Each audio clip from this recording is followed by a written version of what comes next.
Hey, I got the chat ready. I got everything ready, I think. I think I'm ready.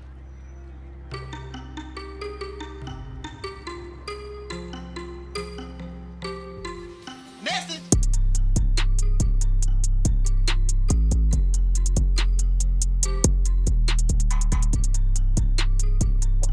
Damn. Had to drink some coffee, my bad. I'm gonna get right real quick. I'll be out with y'all in a second.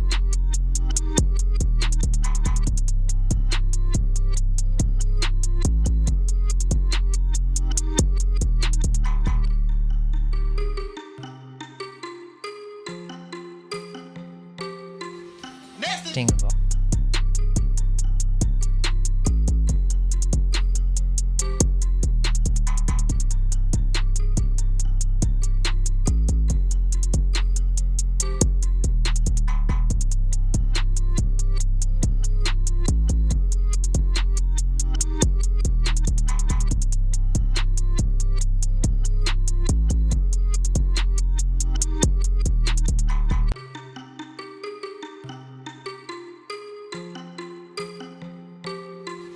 Message. My mic is muted. Hey, we almost ready. I'm doing a little shit behind the scenes, you know what I'm saying? So bear with me. Give me a second. You dig?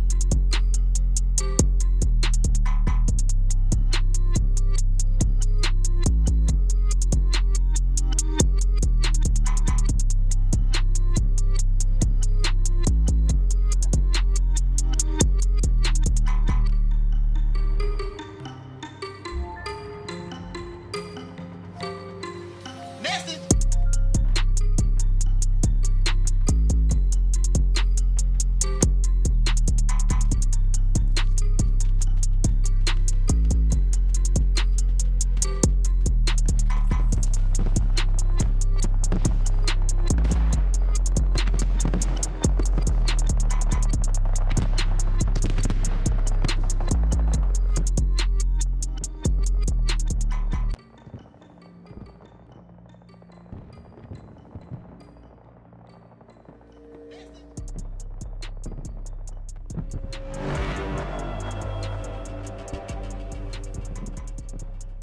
Both objectives have fallen.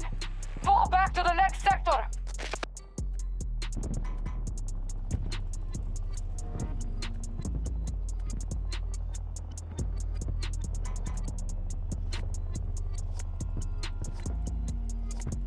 Hey, what's up? What's up? All right, let's see what we got. Hostiles are at the perimeter. Be ready. The enemy will try to take our objectives and control the sector. Do not allow them to succeed.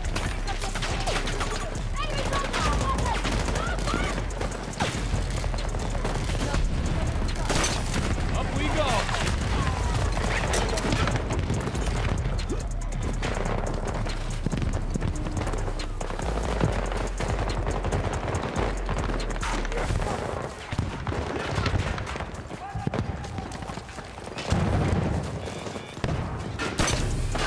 Gotcha.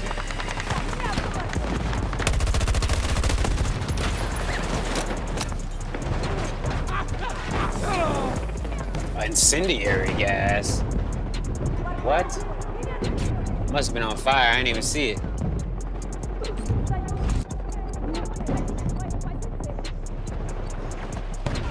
More smite. More smite. More smoke, dice. I'm reloading.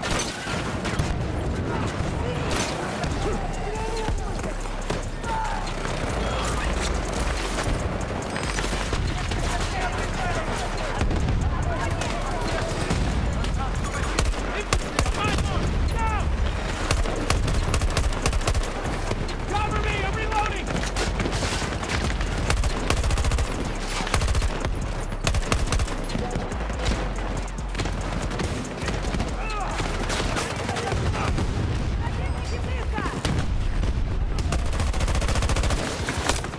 Holy shit. Barely seen him. Somebody get him. What? Try to revive me?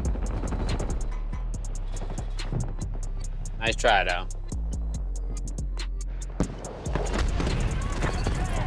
I don't think I would have done it, but...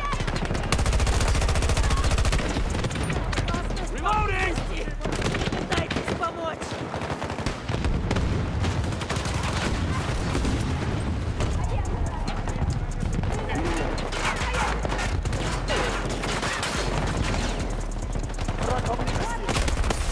God damn, they pulled up.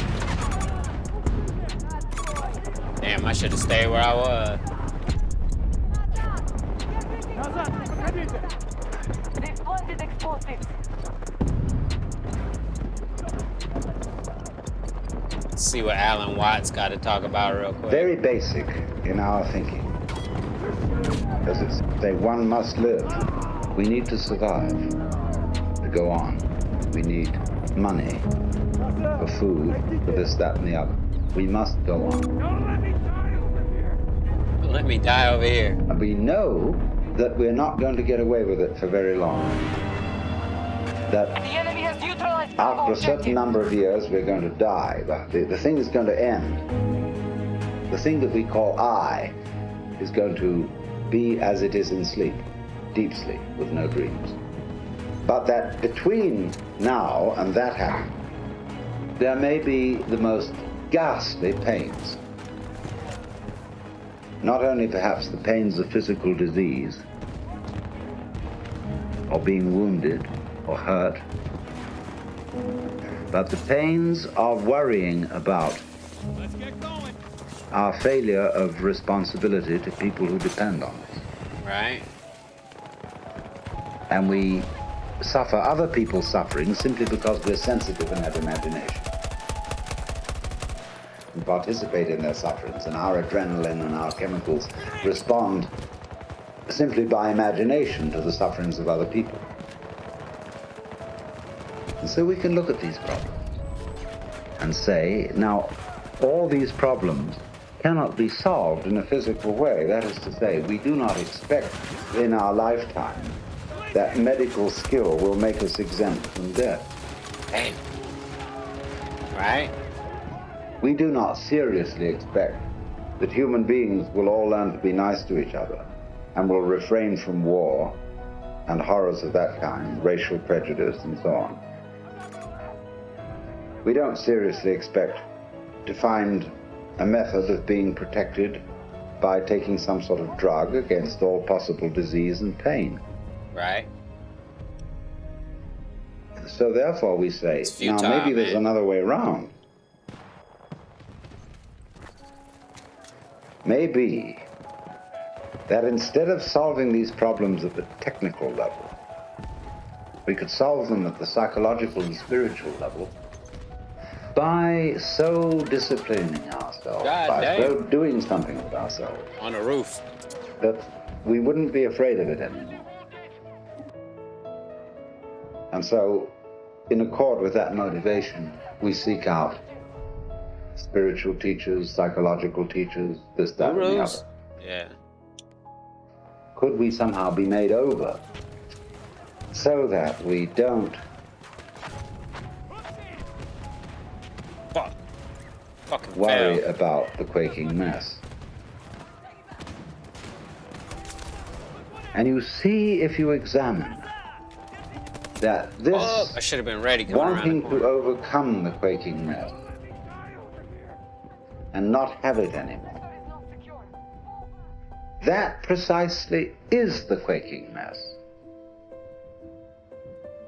The thing And we're getting pushed back. but- that we object to about ourselves is precisely what we do about overcoming it. In other words, the activity that we employ in overcoming it is the mess that we object to. Do you see that? And it's very important to realize that. And if you do realize it, you raise the question, what can I do to transform the quaking mess? Well, if you are the quaking mess, there is obviously nothing you can do to transform Right. yourself into the state of mind which you idealize as that of being the true mystic, the Christ, the saint, or whatever.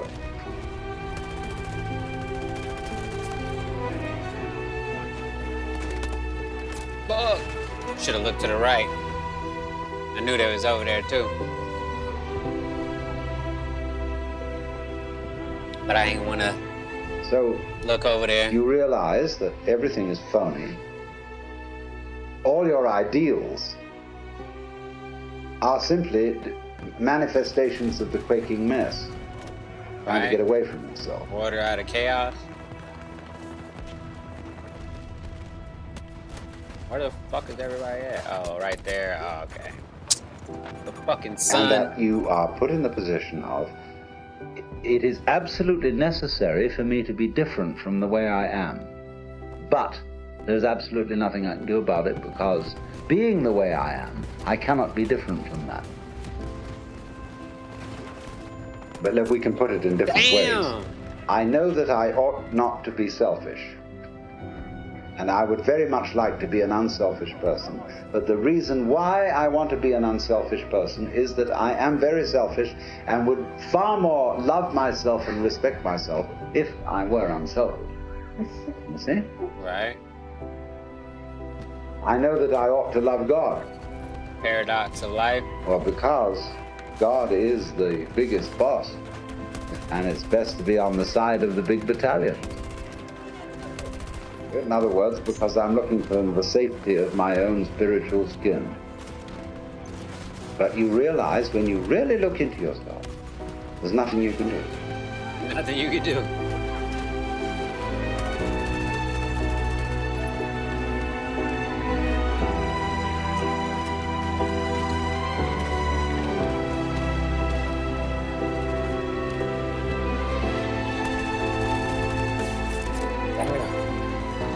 It's going down This, for a second, though. therefore, is our point of departure. That we here mutually realize there is nothing we can do Oh, to shit, be I'm back. anything else than what we are.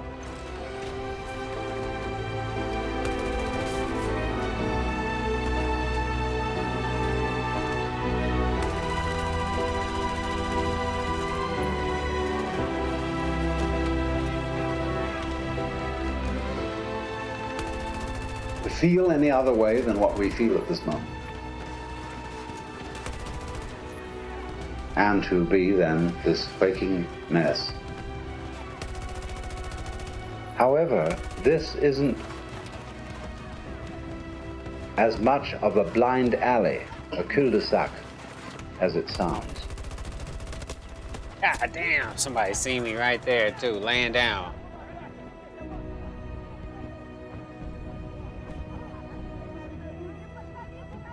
Because if you discover a blind alley, Не подходите к моей позиции! it tells you something.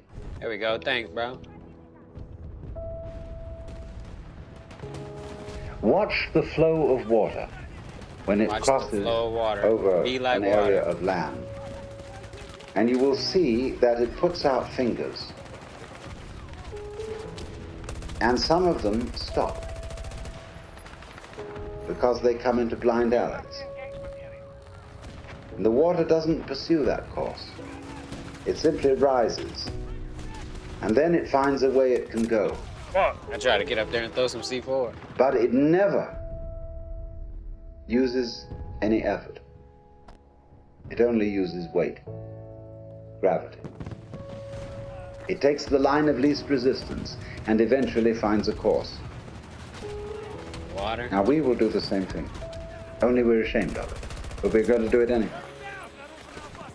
We think that when we come to a dead end, a blind alley, oh, I failed.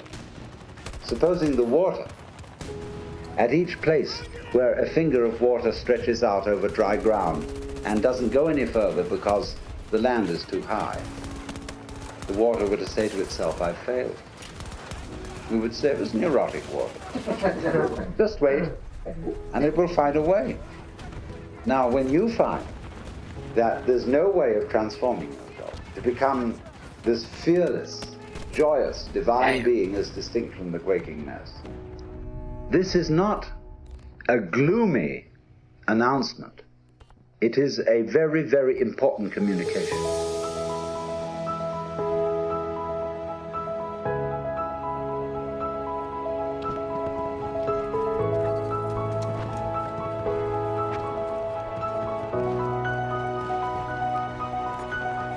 Watts. He be cooking too in his own right.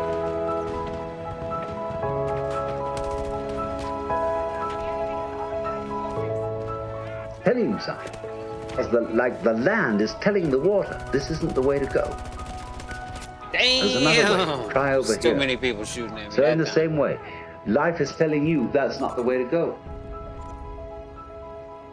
It's telling you He got shotgun down. the you that you imagine to be capable of transforming yourself doesn't exist. In other words, an ego, an I, separate from my emotions, my thoughts, my feelings, my experiences, who is supposed to be in control of them, cannot control them because it isn't there. And as soon as you understand that, things will be vastly improved.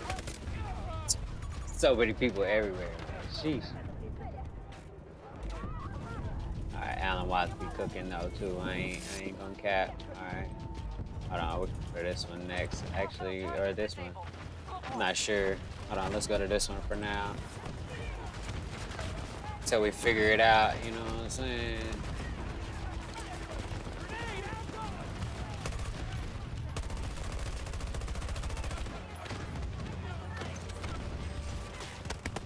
Holy shit, oh, they in the corner? I should have just threw C4. If I'd have known, bro. About to go back over there, though. Fuck it.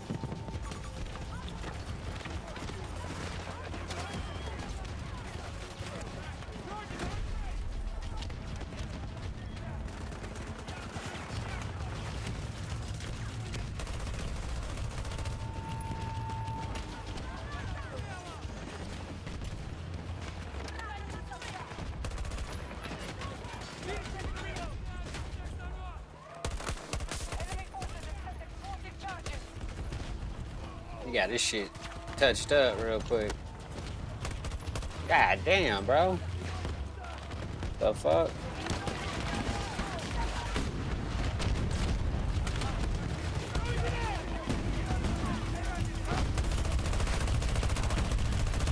Fucking drone.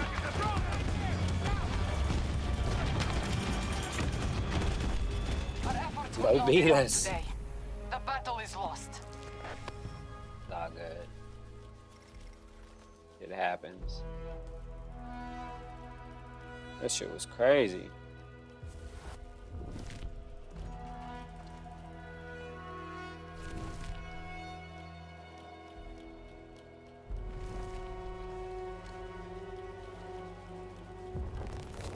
Alright, let's check out this shit real quick.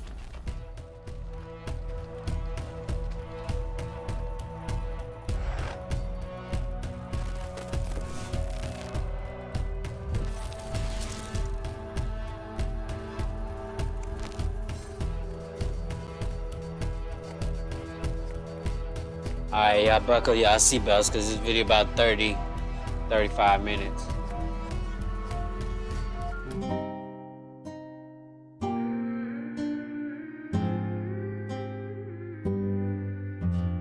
Mine unveiled with the banger. Hey guys. Today, we're going to take a look at a lesser known history involving ancient technologies that you might think belong more in a sci-fi movie than in the dusty pages of historical text. We're going to be talking about ancient directed energy weapons, or DEWs. Sounds futuristic? Direct energy Well, weapons. you'd be surprised to learn how far Uh-oh. back these kinds of technologies actually go, and how they may have been hidden, dismissed, or even covered up over time. So let's get to it. Let's start off with Archimedes. I'm sure many of you Let's start around one more time. Like I said, shout out Unveiled or Mine Unveiled. That's the channel right there. Y'all can see it on the screen, right? All right, cool. But yeah, check them out if y'all want to watch some more of this type shit on your own time, you know?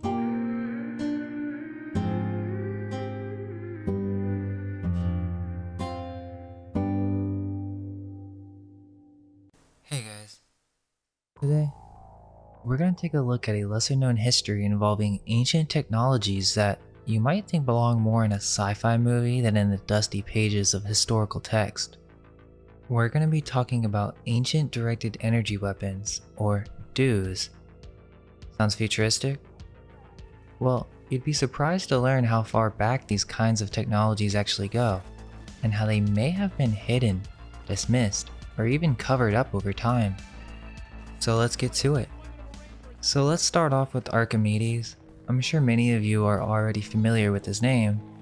He's that ancient Greek guy that we all learned about in school, credited with inventions like the Archimedes screw and famously known for running around the streets naked shouting Eureka, which, if you think about it, is a really weird story, as if Archimedes was some type of figure made to represent the technology and understandings of a previous time encapsulated into a single figure.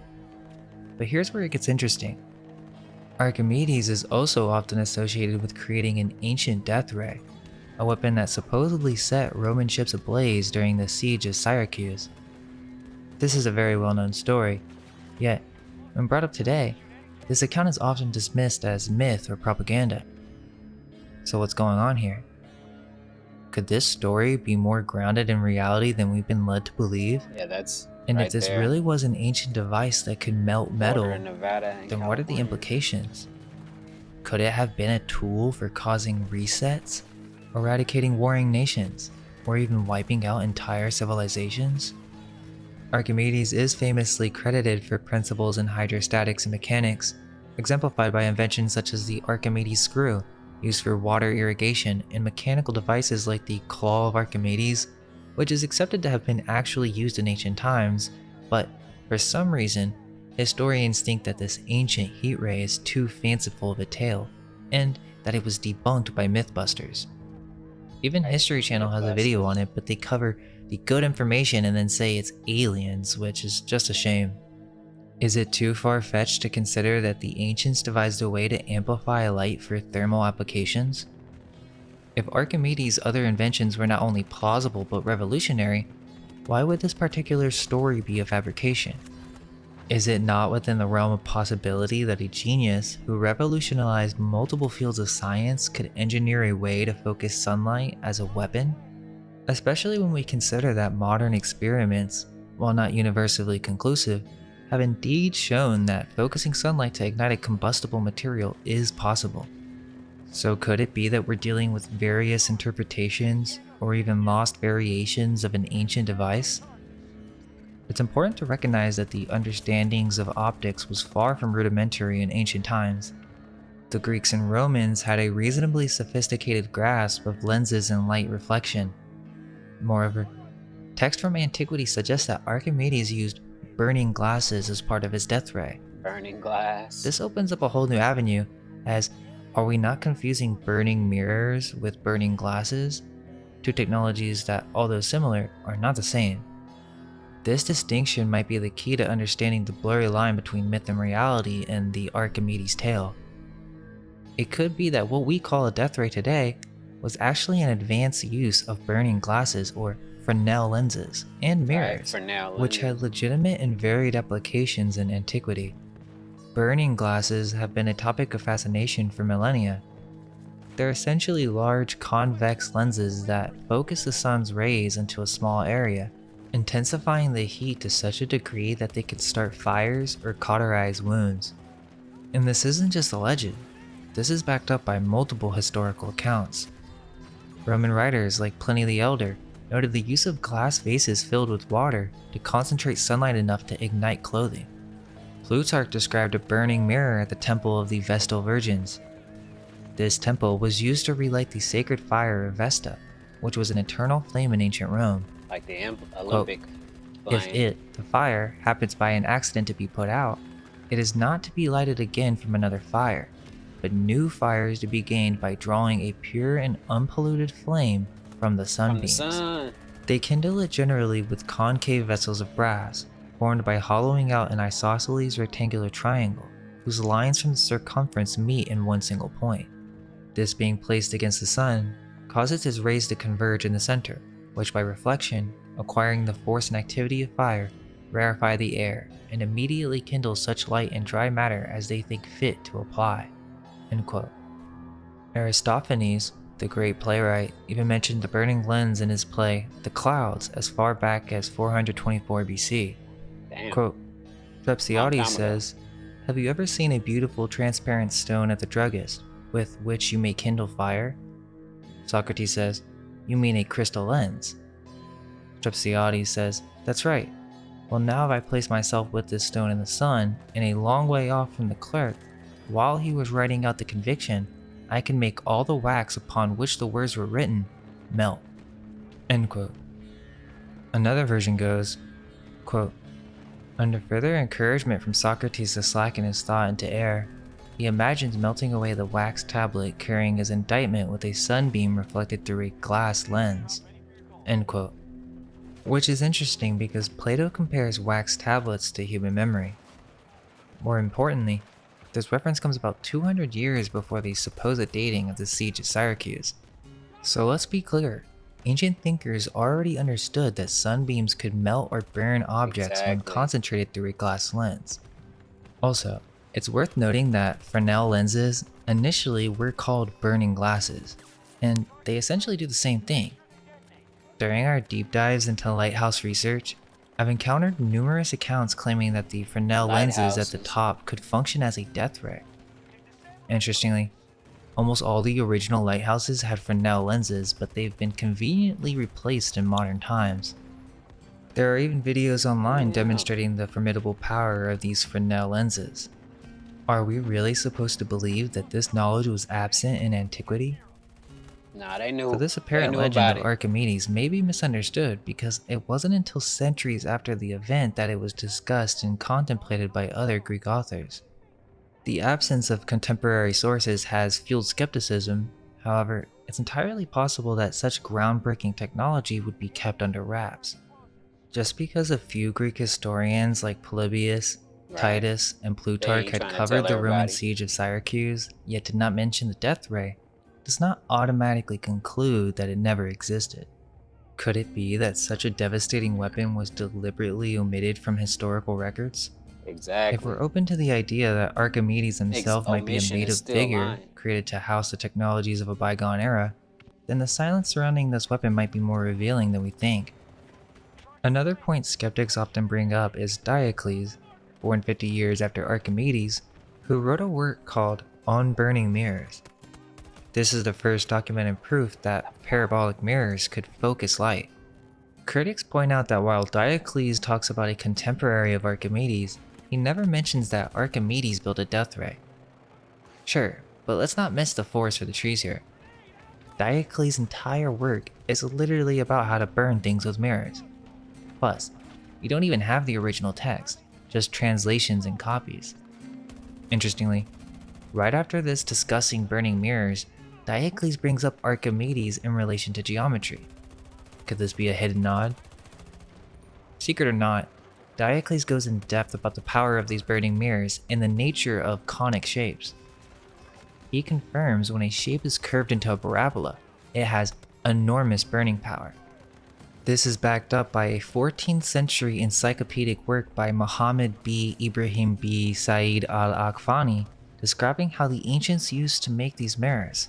Some were flat surfaces, others made them concave, but it was Diocles who showed that parabolic curves had the greatest burning power.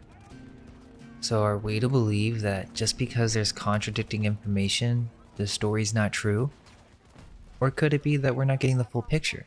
Blue Let's guy. consider the phantom timeline hypothesis for a moment. Why is there such a gap between Arabic sources and ancient Greek authors on this matter? Could it be that stories of naked men running through the streets are exaggerated or even fabricated, adding to the inconsistencies in these historical accounts? Interesting to note is that more references to Archimedes and his death ray emerge about 400 years after his supposed death in mainstream timelines. These references are found in texts like Hippias or The Bath, attributed to Lucian of Samosata. Yet, within this disputed text, there's a direct nod to the story of Archimedes' death ray. Archimedes is said to have burned enemy ships using science. He doesn't explicitly mention a death ray, but this is considered an ancient reference to Archimedes using fire, combined with science or advanced skill, to destroy enemy ships. Now that's a big deal. One could argue that this might simply be an innovative use of fire, akin to Greek fire, but then why didn't the author delve into more detail?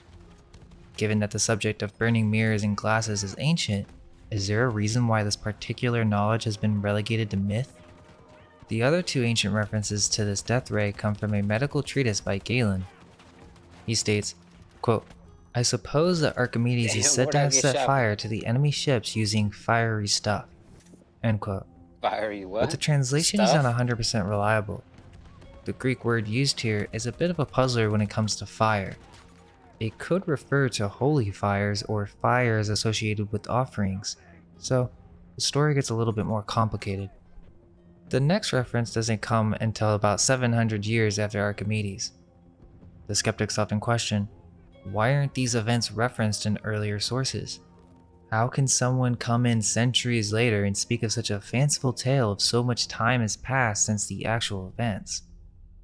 This isn't definitive proof, but it does add an element of confusion to our perceived timeline of history. This next reference comes from the mathematician Anthemius of Tralles, who was attempting to decipher the method Archimedes might have used.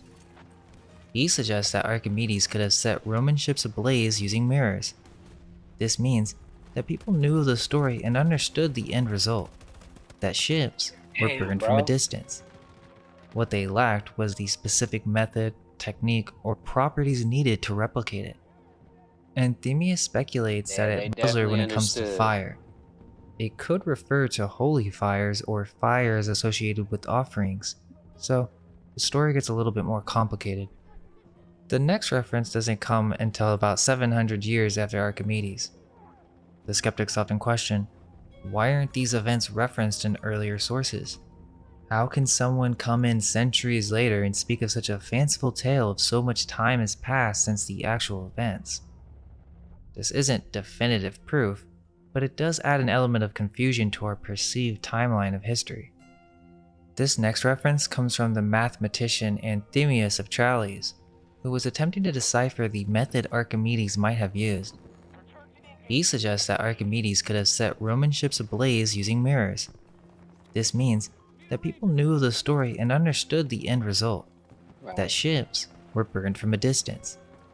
What they lacked was the specific method, technique, or properties needed to replicate it. Anthemius speculates that it might have been done using mirrors. His claims come from a manuscript titled Mechanical Paradoxes, which even has a chapter dedicated to burning glasses. Anthemius' speculation isn't just a shot in the dark. He appears pretty convinced that this method would indeed lead to a conflagration, a large-scale fire wherever it was focused. The narrative that we often hear revolves around the defensive use of this technology, particularly against invading naval fleets. But what if its applications extended beyond just defense? What if it had other uses that were so impactful or potentially dangerous that very few details about its construction have been left for us to find? Skeptics see the varying versions of these tales as proof that they're fabricated, but I see it differently. To me, these discrepancies are not evidence that the story is false, but rather that it's a piece of lost technology. The accounts that we do have are likely attempts at reconstructing or rediscovering it. If there were no mentions of Archimedes using Hey. burning mirrors prior to the time of Anthemius, then where did he get the idea? So the notion that this was all just invented out of thin air doesn't really hold up. Let's remember, discussions of parabolic curved mirrors capable of focusing light into intense heat were occurring just 50 years after Archimedes' death. And these burning glasses and mirrors had applications in ancient Rome, even for something as mundane as cooking food.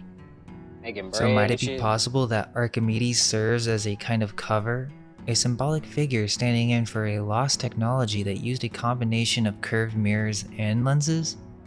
In 1973, Greek scientist Dr. Ioannis Sakis conducted an experiment using 60 sailors with oblong mirrors to focus the sun's rays on a wooden ship 160 feet away, successfully setting it on fire and providing modern evidence that Archimedes could feasibly have used similar technology, a concept also supported by today's solar furnaces, which operate on a parallel principle to achieve extremely high temperatures of furnace. 10,000 suns. What's intriguing is that referring to Archimedes' supposed device, the descriptors switch between burning glass and mirrors. It could be a translation issue, or perhaps Archimedes was actually using some form of lens or ancient magnifying glass to set ships ablaze from a distance. Though skeptics like Kepler and Descartes dismiss the idea as fanciful, its validity is affirmed by a host of others, like Diodorus Siculus, Lucian, Dion, Zonaras, Galen, Anthemius, Eustathius, and Tzetzes. Tzetzes even went so far as to devise a method through which this could have been achieved using multiple mirrors. Reports describe that Archimedes' invention set not just one or two, but an entire Roman fleet on fire, reducing it to ash. So what are we really talking about here? Mirrors or burning glasses? The evidence suggests that it could be either or even both. It's well documented that the ancients were quite familiar with refractive burning glasses. Right. Aristophanes even mentions them in his comedy The Optics. Clouds, and the magnifying properties of glass filled with water were common knowledge in Roman times. But let's go beyond ships. Could this technology have been used to set ablaze or even Reset. melt entire cities? If so, it makes sense why such a technology would be cloaked in secrecy. Think about the Greek fire, another ancient weapon lost to time, which functioned essentially as an ancient flamethrower. This technology was a tightly guarded state secret, so if something like Greek fire was kept under wraps, Damn. you can bet that a death ray, a device capable of setting fire from an even greater distance, would be far more confidential. While there are educated guesses regarding the composition of Greek fire, its exact makeup remains a mystery. Could it be that they were intentionally keeping advanced, potentially catastrophic technologies a secret? That may seem far-fetched, but there is evidence to actually support this claim. It's just that it has been labeled as a result of ancient aliens. Throughout Scotland, there are numerous ancient ruins that could have served as fortifications or even entire cities. What's intriguing is that many have been subjected to extreme heat, intense enough to turn the stone structures into glass. This phenomena is known as vitrified forts, and it's been thoroughly investigated by scholars. Originally thought to be unique to Scotland, similar structures have since been discovered in other parts of Western and Northern Europe. We're talking about massive rock forts like Dun Beardle that have been completely melted. Built around 500 BC, some speculate that Stone Age people would have needed laser-like technology to achieve this level of heat. Could it have been some ancient superweapon capable of melting stone? While fans of Graham Hancock and ancient alien theories are open to the Ancient idea that the aliens. ancients had technology for melting stone for construction, they often stop short of considering that such devices could be used for large-scale destruction, potentially wiping out entire civilizations. Most of these vitrified forts are located in Ireland and Scotland. We're talking about castles that have undergone vitrification. These vitrified forts are sometimes referred to as raths, which mean fortress in Irish. Many researchers have entertained the possibility that this could have been an act of warfare, but that would require someone having technology capable of melting stone. Vitrification occurs at temperatures exceeding 2000 degrees Fahrenheit and sometimes up to 3000 degrees, making it unlikely that mere timber fires could achieve this effect. Could the Romans have been involved? The timeline is suggestive. Right? The Romans were at odds with the Druids around the time these forts are believed to have been built, and the dating of these structures aligns roughly with the Roman siege of Syracuse. Maybe the story of Archimedes' death ray should be flipped. It wasn't the Greeks, but the Romans who may have had such technology. If this didn't occur, it's likely they would have sought to develop such a device themselves. Could these vitrified forts be evidence of some kind of ancient directed energy weapon, used to obliterate entire cities? This phenomenon is not limited to Ireland or Scotland. Evidence of similar melting effects can be seen in Turkey, affecting many castles as well as the geological structures in Cappadocia. Though Ireland is often associated with vitrified forts, this phenomenon also Going in connects the with lighthouse. Scotland, as many of these structures date back to between 1200 BC and 400 AD. The most well-known examples in Ireland are the vitrified castle near the village of Shantamon in County Cavan, and another in County Londonderry, Northern Ireland. Both forts are on private land, so you need permission from the landowners to investigate. The mainstream explanation suggests that these forts were built using timber and stone, Gotcha. and the timber was then set alight to fuse the stone.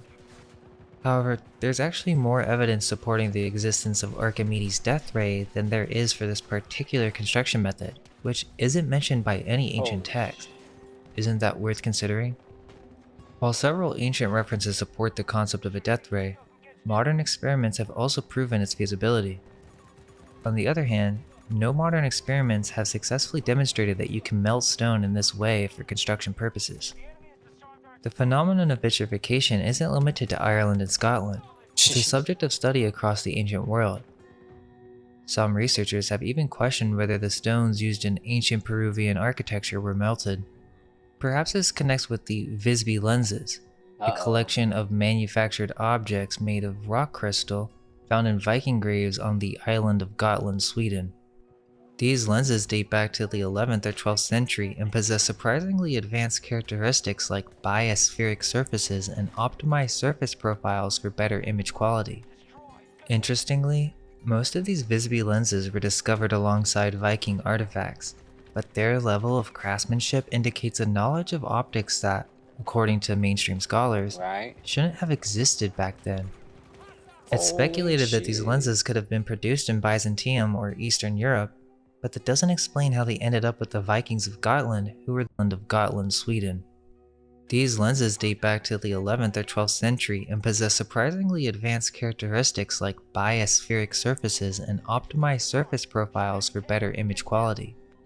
Interestingly, most of these Visby lenses were discovered alongside Viking artifacts, but their level of craftsmanship indicates a knowledge of optics that, according to mainstream scholars, shouldn't have existed back then.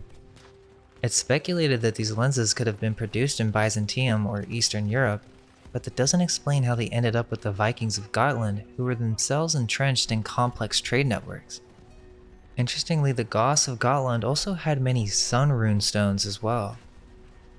There have been suggestions that these lenses could have been used for magnification, the creation of telescopes, and even starting fires.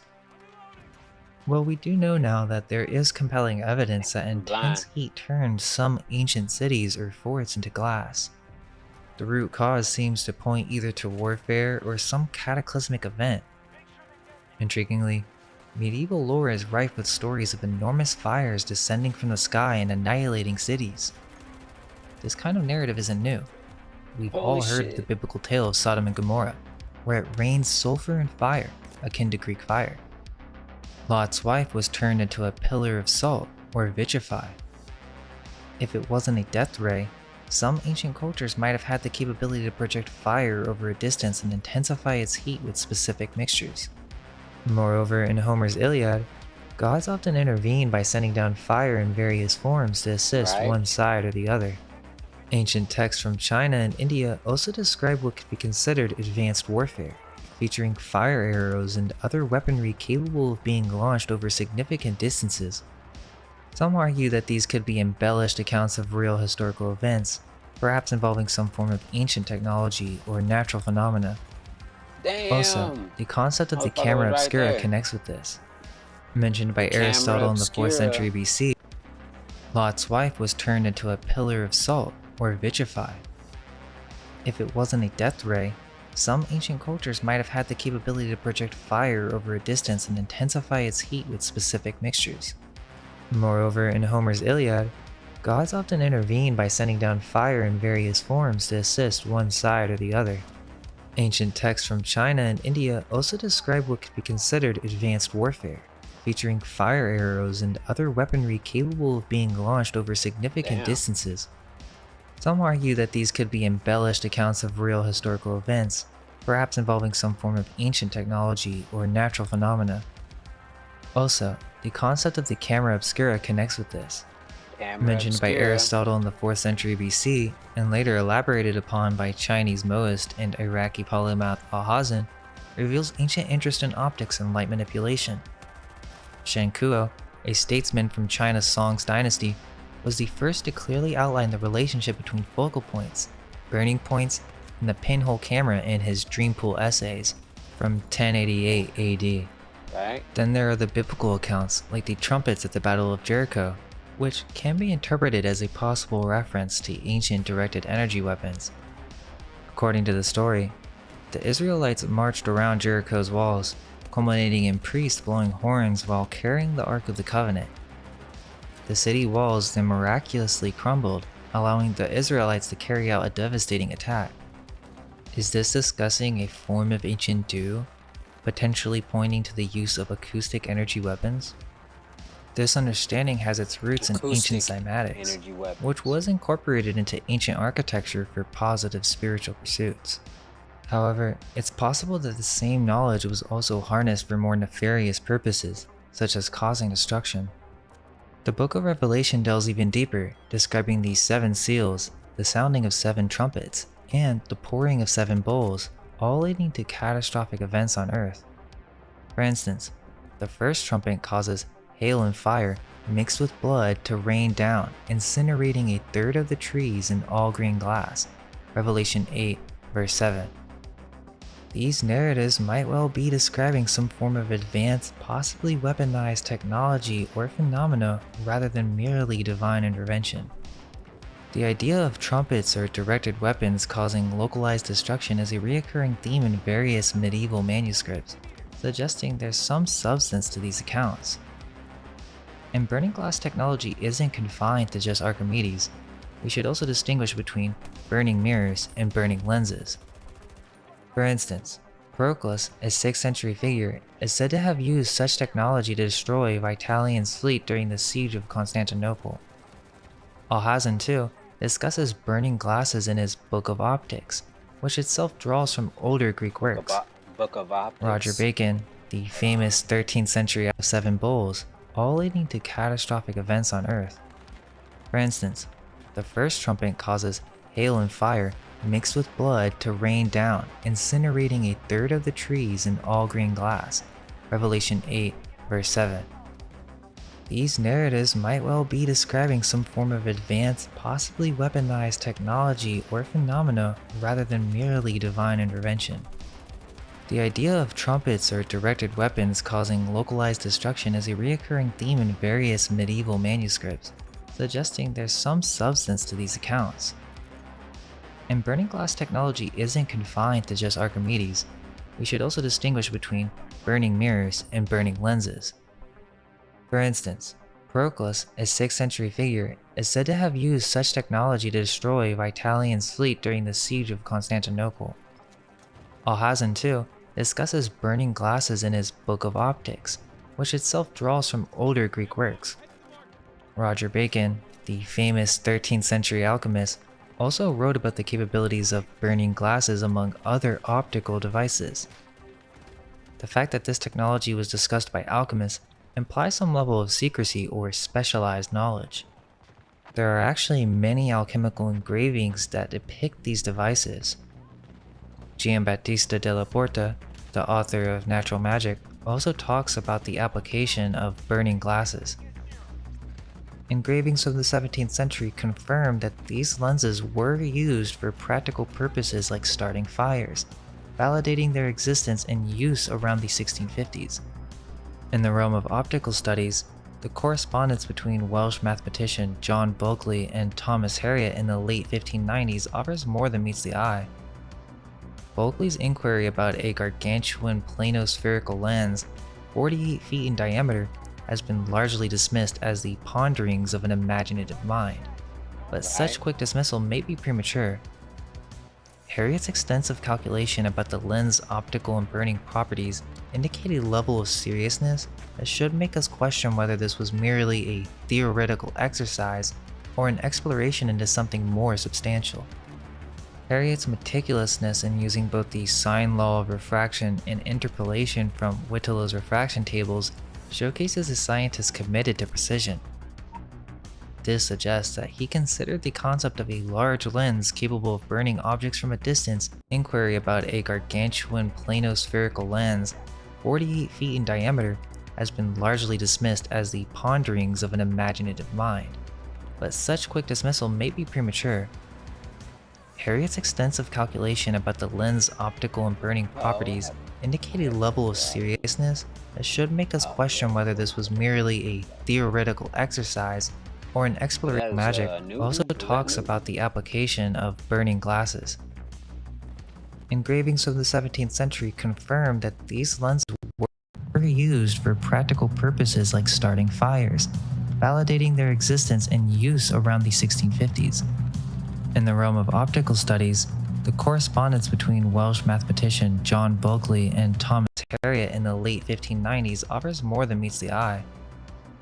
Bulkley's inquiry about a gargantuan planospherical lens, 48 feet in diameter, has been largely dismissed as the ponderings of an imaginative mind, but such quick dismissal may be premature. Harriot's extensive calculation about the lens' optical and burning properties indicate a level of seriousness that should make us question whether this was merely a theoretical exercise or an exploration into something more substantial. Harriot's meticulousness in using both the sine law of refraction and interpolation from Whittelow's refraction tables showcases a scientist committed to precision. This suggests that he considered the concept of a large lens capable of burning objects from a distance more than just an amusing mathematical problem. Also, Harriot was not working in a vacuum. The idea of large burning glasses was a part of an English tradition of inquiry about optics, fueled by audacious claims like those from Thomas Digges, who claimed that his father's glasses could burn objects located half a mile away. Given Harriot's systematic debunking of Digges' claims through his computations, it appears that Harriot was engaged in a fact-checking mission with the pursuit of keeping this knowledge secret. I mean, consider the timing of this dialogue. Harriot was investigating the properties of an enormous lens at a time when the interest in optics was rapidly growing, and when the field of optical weaponry has started to move beyond the realm of alchemy and folklore. His interest in a ginormous lens, therefore, could be seen not as a fanciful imagination, but as a deliberate probe into the boundaries of what was scientifically feasible, and perhaps what had been feasible in the past, but was lost or covered up for reasons unknown. Rapidly growing, and when the field of optical weaponry has started to move beyond the realm of alchemy and folklore. His interest in a ginormous lens, fueled by audacious claims like those from Thomas Digges, who claimed that his father's glasses could burn objects located half a mile away. Given Harriot's systematic debunking of Digges' claims through his computations, it appears that Harriot was engaged in a fact-checking mission with the pursuit of keeping this knowledge secret. I mean, consider the timing of this dialogue. Harriot was investigating the properties of an enormous lens at a time when the interest in optics was rapidly growing, and when the field of optical weaponry has started to move beyond the realm of alchemy and folklore. His interest in a ginormous lens, therefore, could be seen not as a fanciful imagination, but as a deliberate probe into the boundaries of what was scientifically feasible, and perhaps what had been feasible in the past, but was lost or covered up for reasons unknown. Whether a cover-up or a lost art, the meticulous study of such a colossal lens begs us to consider what capabilities might have been understood and perhaps applied in a less documented age. Let's consider the significant contributions burning glasses made to science. They were used in the 18th century chemical studies for burning materials in closed vessels, contributing to important discoveries. Lenses like these contributed to the discovery of dephlogisticated air, what we today know as oxygen. Clearly, this isn't just some magician's parlor trick. This is a device that has fundamentally shaped our understanding of the world. The burning lens of the Grand Duke of Tuscany was used by Sir Humphrey Davy and Michael Faraday to burn a diamond in oxygen on the 27th of March, 1814. Yet, what's intriguing is that this technology isn't just lost in the tomes of obscure history or relegated to children playing with magnifying glasses. The scientific community, from the Islamic world to medieval Christendom, actively researched burning glasses. So if a device like the burning glass has such an extensive documented history, complete with a significant role in scientific discoveries, why are we so quick to dismiss its military applications, especially those potentially harnessed by geniuses like Archimedes? Is it not conceivable that Archimedes could have taken the basic principles of the burning glass and amplified them with his unparalleled understandings of mathematics, optics, and physics? The puzzle pieces are there, but perhaps it's the lens through which we view history that needs adjustment. Could it be that we're reluctant to believe that the ancients might have had a grasp on what we consider to be modern technology? Is it easier to believe Already. that all the burning glasses and mirrors were nothing more than mere curiosities rather than potent scientific tools? The magnifying glasses. The scientific community, from the Islamic world to medieval Christendom, actively researched burning glasses. So if a device like the burning glass has such an extensive documented history, complete with a significant role in scientific discoveries, why are we so quick to dismiss its military applications, especially those potentially harnessed by geniuses like Archimedes? Is it not conceivable that Archimedes could have taken the basic principles of the burning glass and amplified them with his unparalleled understandings of mathematics, optics, and On that note, hey, we're gonna stop right quick. I'm gonna restart the stream because I gotta hear the fucking game volume. Something happened. So, hey, I'll be right back in like a couple seconds. All right.